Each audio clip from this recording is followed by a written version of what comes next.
But Ben McAvoy, really unlucky. The flags, Hawthorn, body of work as well, being a captain as well. Unfortunately, like, to be a ruck, you've got to be a Nick-Nack or a Gawn to get in. Okay, that's just reality, or a Dean Cox. Otherwise, I'm not putting you in. And then Shane Mumford as well. I did if you watch the channel, you'll know I've done a top 10 AFL rucks in the last decade. And I believe McAvoy was 6th place, maybe 5th. And then Mumford was 4th place. Like, they're both around that sort of middle pack.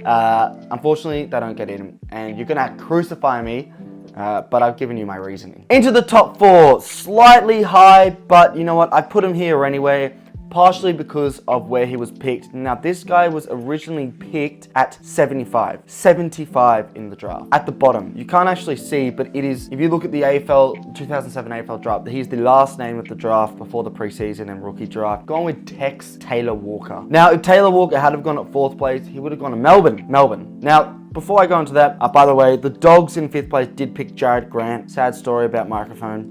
Couldn't quite get his body right. Melbourne in 4th place picked Cale Morton, who I don't remember doing anything. Melbourne traditionally suck ass in these drafts. But they could have had Taylor Walker. And, I mean, Taylor Walker, he started a little bit slow, as many key forwards do. But then those sort of seasons where Adelaide were challenging for top 4, you know, in the 2013, 14, 15 seasons, that's when the mullet started to come into play. And that's when Tex Walker started to become this beast. Him and Ivan Maric, the mullet duo. I mean, what an absolute duo. Now, Tex Walker, all Australians. Unfortunately, he hasn't won the flag, which is sad. You know, made a grand final, was a captain of Adelaide, wasn't quite as successful as a captain, to be completely honest. The reason I put him so high is he is still one of the top 15 players in the comp, top 5 key forwards, arguably the best key forward in the comp, given that he's been carrying Adelaide on his back for over 10 years. That's sort of why I put him above Trent Cotchin, and he's a key position player. Like I've already said in this draft or redrafting series, key position players are fucking good. Now, Taylor Walker,